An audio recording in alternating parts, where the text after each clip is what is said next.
Piece solution ਦੇ ਲਈ Columbia ਦੇ ਪ੍ਰੈਜ਼ੀਡੈਂਟ ਗੁਸਤਾਵੋ ਪੈਟਰੋ ਜੋ ਆ, ਉਹਨਾਂ ਨੇ ਇਹ ਕਿਹਾ ਵੀ ਕੋਲੰਬੀਆ ਸਿਟੀ ਦੇ ਵਿੱਚ ਮੈਂ ਕੋਸ਼ਿਸ਼ ਕਰ ਰਿਹਾ ਵੀ ਮਦੂਰੋ ਦੀ ਖੁਦ ਤੇ ਉਹਨਾਂ ਦੀ ਜਿਹੜੀ ਓਪੋਜੀਸ਼ਨ ਆ, ਉਹਨਾਂ ਦੇ ਨਾਲ ਬੈਠ ਕੇ ਜਿਹੜੀ ਗੱਲਬਾਤ ਕਰਾਈ ਜਾ ਸਕੇ।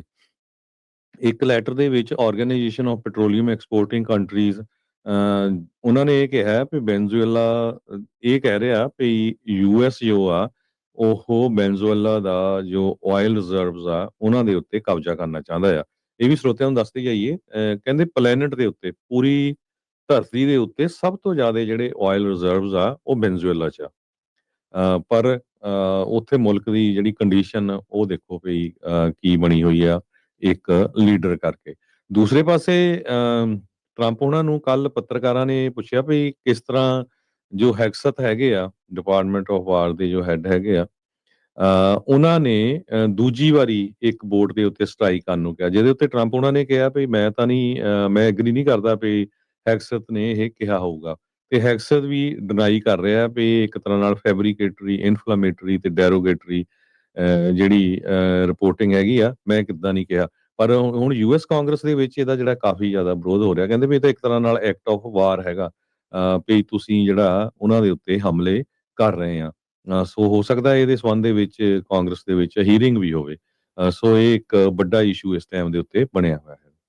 ਬਿਲਕੁਲ ਹਰਜੋਤ ਸਿੰਘ ਜੀ, ਹੀਅਰਿੰਗ ਹੋਊਗੀ ਨਹੀਂ ਹੋਊਗੀ। ਏਅਰ ਫੋਰਸ 1 ਤੋਂ ਗੱਲ ਕਰਦੇ ਹੋਏ ਰਾਸ਼ਟਰਪਤੀ ਟਰੰਪ ਨੇ ਜਿਹੜਾ ਉਹ ਕਿਹਾ ਵੀ ਮੈਂ ਨਹੀਂ ਚਾਹੁੰਦਾ ਸੀਗਾ ਵੀ ਦੂਜੀ ਸਟ੍ਰਾਈਕ ਉਸ ਕੈਰੇਬੀਅਨ ਬੋਟ ਦੇ ਉੱਤੇ ਜਿਹੜੀ ਉਹ ਹੁੰਦੀ। ਹੈਗਸਥ ਹੁਣ ਡਿਨਾਈ ਇੱਕ ਹਿਸਾਬ ਦੇ ਨਾਲ ਕਰ ਰਹੇ ਆ। ਇਹ ਨਹੀਂ ਕਹਿ ਰਹੇ ਵੀ ਕਿੱਦਾਂ ਹੋਇਆ, ਅਸਲ ਦੇ ਵਿੱਚ ਪੂਰੀ ਚੀਜ਼ ਜਿਹੜੀ ਉਹ ਕੀ ਹੋਈ ਆ।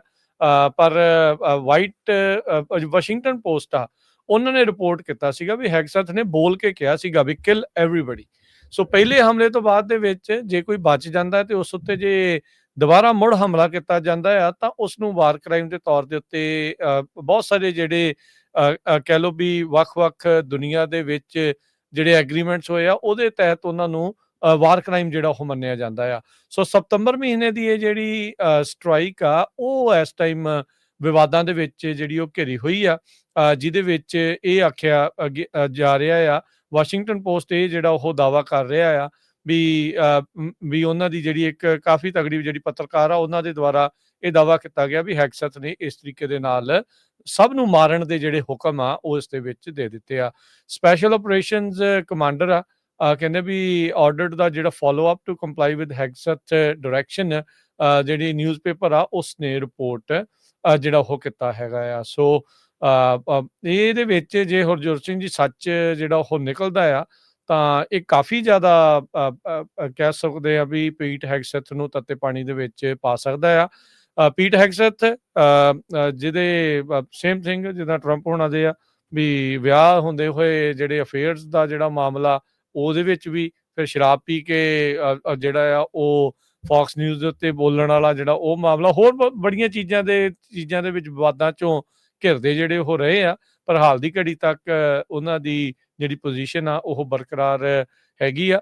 ਸੋ ਡਿਫੈਂਸ ਸਕੱਤਰ ਜਿਹੜੇ ਪੀਟ ਹੈਗਸਥ ਦੇ ਪਿੱਠ ਦੇ ਉੱਤੇ ਜਿਹੜੇ ਟਰੰਪ ਹੋਣਾ ਨੇ ਆਇਆ ਆ, ਕਹਿੰਦੇ ਵੀ ਜੇ ਉਹਨੇ ਕਿਹਾ ਆ, ਜੇ ਉਹ ਕਹਿ ਰਿਹਾ ਆ ਵੀ ਮੈਂ ਇਹ ਚੀਜ਼ ਨਹੀਂ ਆਖੀ ਤਾਂ ਮੈਂ ਉਸ ਦੇ ਨਾਲ 100% ਜਿਹੜਾ ਉਹ ਸਹਿਮਤ ਹੈਗਾ ਆ। ਸੋ ਇਹ ਹੁਣ ਹਰਜੋਤ ਸਿੰਘ ਜੀ ਇਹ ਕਿੱਥੇ ਤੱਕ ਨੂੰ ਜਿਹੜੀ ਗੱਲ ਜਾਂਦੀ ਆ। ਕਾਂਗਰੈਸ਼ਨਲ ਜਿਹੜੀ ਕਮੇਟੀ ਆ ਸੈਨੇਟ ਤੇ ਹਾਊਸ ਦੇ ਵਿੱਚ, ਉਹ ਕਹਿੰਦੇ ਵੀ ਅਸੀਂ ਸਕਰੂਟਨੀ ਨੂੰ ਐਂਪਲੀਫਾਈ ਜਿਹੜਾ ਉਹ ਕਰਾਂਗੇ, ਵੀ ਹੋਰ ਜਿਹੜੀ ਸਕਰੂਟਨੀ ਆ ਉਹ ਵਧਾਵਾਂਗੇ ਪੈਂਟਾਗਨ ਦੀ ਵਾਸ਼ਿੰਗਟਨ ਪੋਸਟ ਦੀ ਇਸ ਰਿਪੋਰਟ ਤੋਂ ਬਾਅਦ ਦੇ ਵਿੱਚ ਕੈਰੇਬੀਅਨ ਸੀ ਦੇ ਵਿੱਚ ਕਿਲ ਐਵਰੀਬਡੀ ਵਾਲੇ ਜਿਹੜੇ ਆਰਡਰ ਨੂੰ ਜਿਹੜਾ ਉਹ ਲੈ ਕੇ। ਸੋ ਫਰਾਈਡੇ ਆਫਟਰਨੂਨ ਨੂੰ ਹੀ ਜਿਹੜਾ ਹਰਜੋਤ ਸਿੰਘ ਜੀ ਪੋਸਟ ਨੇ ਰਿਪੋਰਟ ਕੀਤਾ ਸੀਗਾ, ਕਿਲ everybody kill them all। ਸੋ ਇਹ ਜਿਹੜੀ ਐਲਨ ਨਾਕਾਸ਼ੀਮਾ ਤੇ ਐਲੈਕਸ ਹਾਰਟਨ ਇਹਨਾਂ ਦੀ ਰਿਪੋਰਟਿੰਗ ਦੇ ਵਿੱਚ ਇਹ ਚੀਜ਼ਾਂ ਜਿਹੜੀਆਂ ਹਰਜੋਤ ਸਿੰਘ ਜੀ ਸਾਹਮਣੇ ਆਈਆਂ ਹੈਗੀਆਂ ਆ।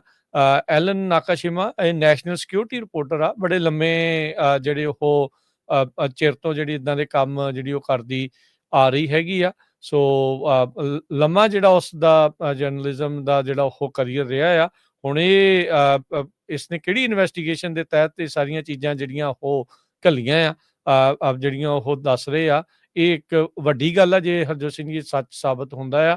ਅਮਰੀਕਾ ਜੋ ਕਿ ਦੁਨੀਆ ਨੂੰ ਵਾਰ ਕ੍ਰਾਈਮ ਕਰਨ ਤੋਂ ਰੋਕਣ ਦੀ ਕਵਾਇਦ ਦੇ ਵਿੱਚ ਰਹਿੰਦਾ ਆ, ਜੇ ਉਹਨਾਂ ਦਾ ਆਪਣਾ ਡਿਫੈਂਸ ਸਕੱਤਰ ਇਸ ਚੀਜ਼ ਦੇ ਵਿੱਚ ਫਸਦਾ ਆ ਤਾਂ ਹੋ ਸਕਦਾ ਆ ਵੀ ਡਿਫੈਂਸ ਸਕੱਤਰ ਦੀ ਜਿਹੜੀ ਛੁੱਟੀ ਆ ਉਹ ਹੋ ਜਾਵੇ। ਪਰ ਹਾਲ ਦੀ ਘੜੀ ਟਰੰਪ ਹੁਣੀ ਹੈਕਸਰ ਦੀ ਗੱਲ ਨੂੰ ਪੂਰੀ ਤਰ੍ਹਾਂ ਮੰਨ ਰਹੇ ਨੇ ਤੇ ਉਹ ਕਹਿੰਦੇ ਵੀ ਮੈਂ 100% ਉਸ ਦੇ ਨਾਲ ਹਾਂ।